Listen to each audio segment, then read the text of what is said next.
Hai, assalamualaikum. Ginas di sini, teman-teman. Di video pertama di Ginas Beauty Journal, aku pengen ngasih tahu ke kalian 3 hal yang harus kalian observasi saat kalian lagi jerawatan. Proses observasi ini penting sebelum kalian nentuin treatment apa yang bakal kalian ambil. Apakah ganti skincare ataukah harus pergi ke dokter? Oke, kita mulai aja langsung.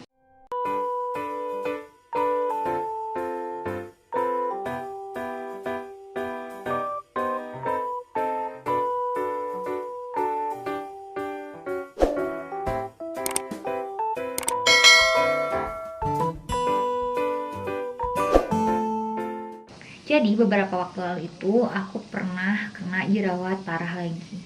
Setelah sebelumnya emang jerawatan juga gitu, bukan nggak pernah mulus-mulus banget kayak Nagita Slavina gitu, enggak. Cuma kayak sebelumnya udah lumayan, terus gitu kena lagi yang lumayan parah.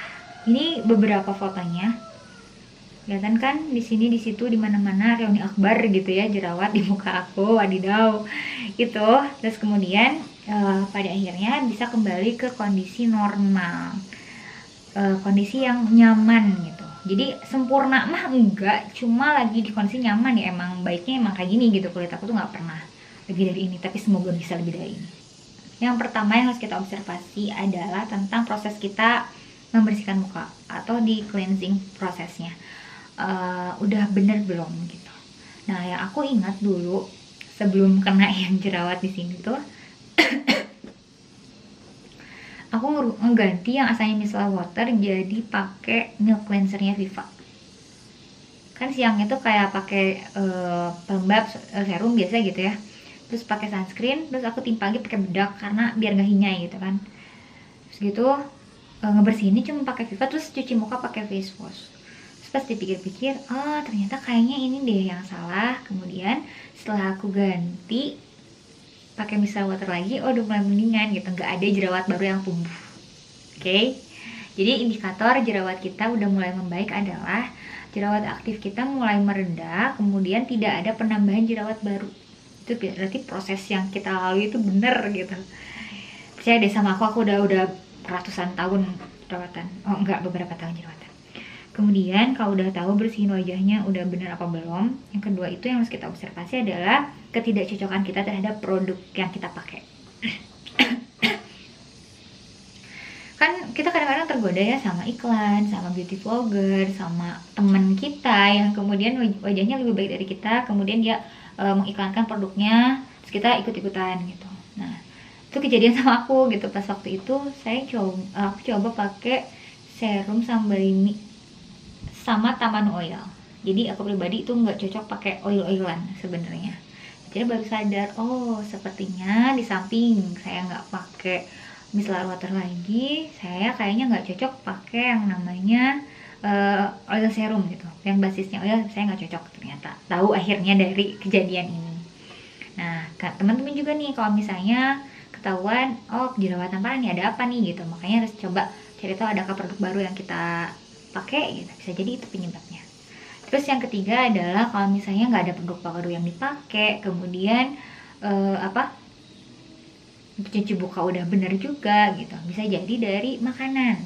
Nah, hati-hati juga nih, ada beberapa dari kita yang harus memperhatikan kondisi pencernaannya, karena kondisi pencernaan yang baik nanti akan tercermin di wajah kita gitu. Misalnya adik aku sekarang tuh dia lagi jerawatan parah, lagi radang, jerawat yang meradang gitu, maksudnya sampai kacau banget di bagian dagunya aja, sisanya tuh kayak nggak apa-apa gitu. Nah, kemudian dia kemarin konsultasi ke dokter, terus dokternya nyaranin untuk mengurangi makanan berminyak, dairy food, sama makanan-makanan yang glycemic indexnya tinggi, yang manis-manis, nasi putih gitu, itu benar-benar dihindari. Sama tepung-tepungan, si gluten juga kan, kalau makan tepung-tepungan tuh kayak dia tuh bakal, kan lengket ya gluten itu sifatnya, nanti dia bakal nempel di pencernaan kita yang menyebabkan penyerapan nutrisi tidak optimal, misalnya pencernaan tidak lancar. Nah, dari situ juga. Jadi buat teman-teman yang kemudian lagi berjuang melawan jerawat, diperhatikan juga nih dietnya. Kalau aku pribadi sih nggak terlalu ngaruh ya dari makanan, cuma itu tadi produk sama bersih muka yang nggak benar pasti itu bikin kacau seluruh jagat perskincarean tuh kayak nggak ngaruh gitu. Nah, itu mungkin tips yang bisa aku kasih tentang observasi jerawat sebelum kita menindaklanjutinya. Adapun ketika misalnya udah ngelakuin observasi itu, baru kita bisa menentukan nih. Kalau jerawatnya masih cenderung ringan, artinya tidak meradang secara berlebihan, kayak cuma 1-2 aja tapi ya emang ganggu sih gitu. Atau enggak lebih dari biasanya tapi nggak separah gimana gitu, nggak semuka misalnya, nggak semuka full gitu. Nah, itu baru boleh deh kita coba dari rumah aja dengan diet misalnya, atau dengan menggunakan produk-produk dikhususkan untuk jerawat yang mengandung AHA BHA misalnya, kemudian ada tea tree-nya juga bagus gitu. Atau yang cocok sama oil-oilan, itu bisa pakai Taman Oil juga bisa ngaruh, dicoba. Terus kalau misalnya jerawatnya kayaknya udah nggak bisa tertangani di rumah aja deh, kayaknya butuh tenaga ahli gitu untuk memberikan masukan dan meresepkan skincare tertentu. Nah, boleh deh kalau dari situ udah ditentuin, kamu bisa mulai konsultasi ke dokter. Nah, jadi sebenarnya kondisi kulit kita, kondisi tubuh kita tuh sebenarnya kita sendiri kan yang ngerasain, kita sendiri yang bisa mengukur kira-kira udah butuh pertolongan dokter atau belum. Seperti itu.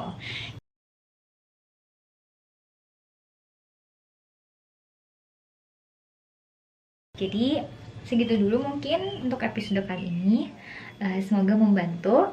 Ditungguin ya episode selanjutnya, aku bakal ceritain tentang produk apa aja yang bisa aku saranin, yang bisa aku pakai, yang ngaruh di aku gitu, tentang nyembuhin jerawat ini.